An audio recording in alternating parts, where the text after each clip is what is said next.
Shalom, damai di hati.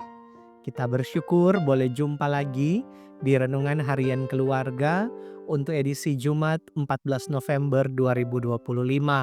Saya percaya bahwa kita semua ada dalam keadaan yang diberkati oleh Tuhan.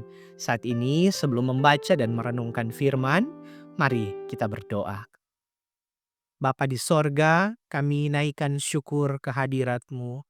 Sebab sungguh kami merasakan setiap kebaikan dan berkat-Mu yang nyata dalam perjalanan kehidupan kami, bahwa Engkaulah Allah yang memelihara dan menuntun kami, dan menganugerahkan berbagai berkat dalam kehidupan kami.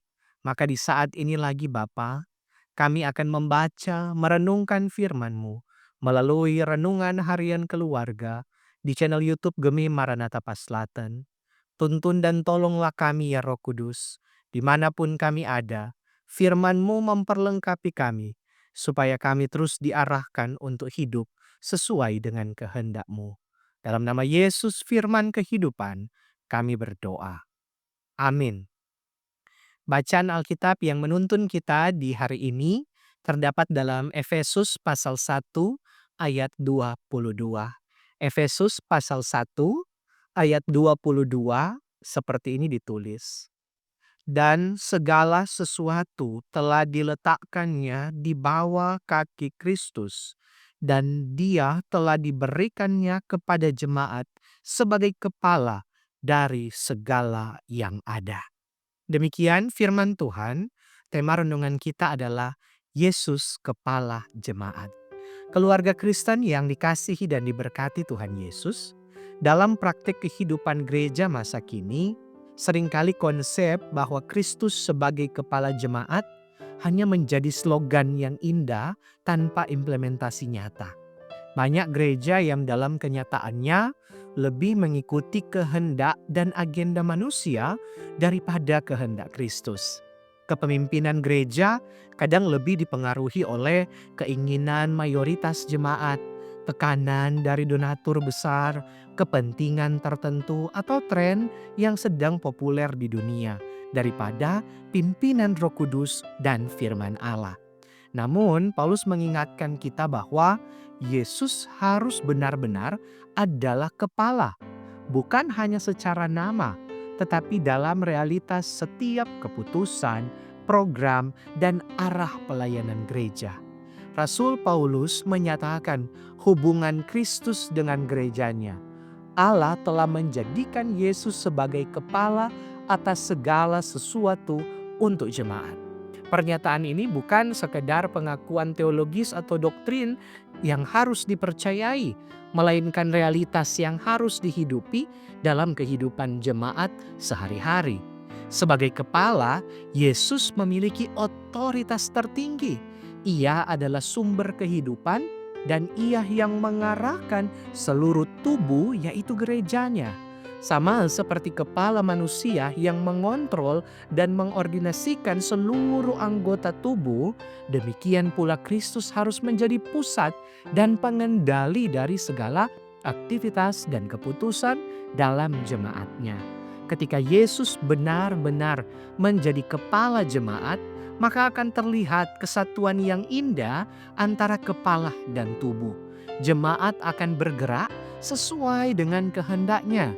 Pertumbuhan akan terjadi secara organik dan sehat, dan setiap anggota akan berfungsi sesuai dengan karunia yang telah diberikan. Konflik dan perpecahan yang sering terjadi dalam gereja sebenarnya adalah akibat dari tidak diakuinya Kristus sebagai kepala yang sesungguhnya.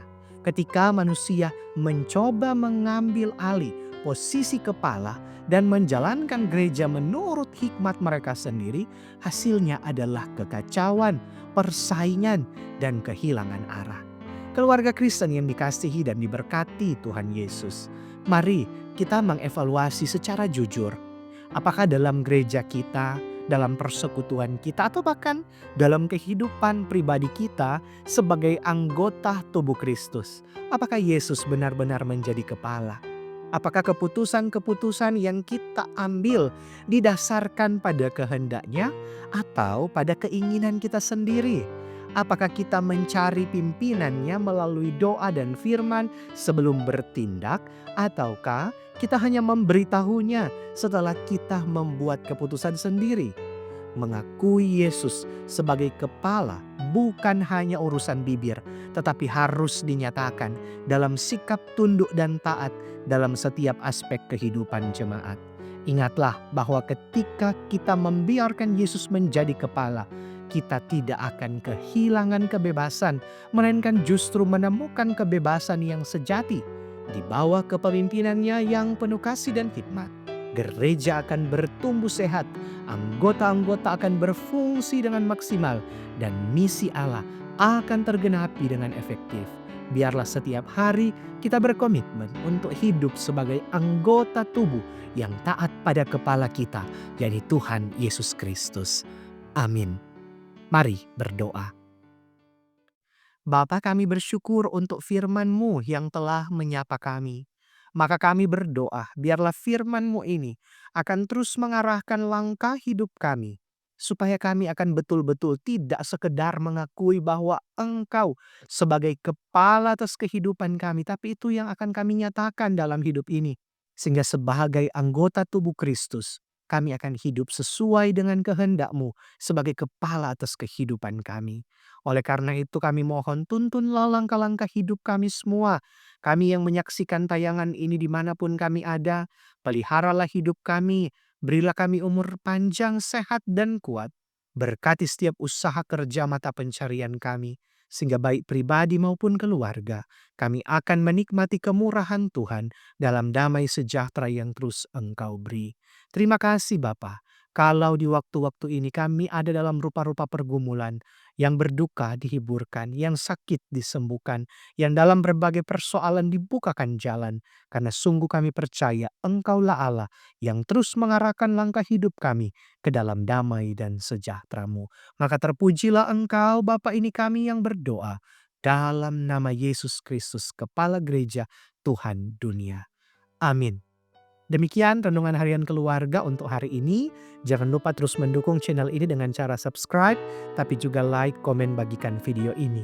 Dan yang ingin memberi persembahan, silakan melalui kris yang tersedia. Tuhan Yesus berkati kita. Shalom, damai di hati.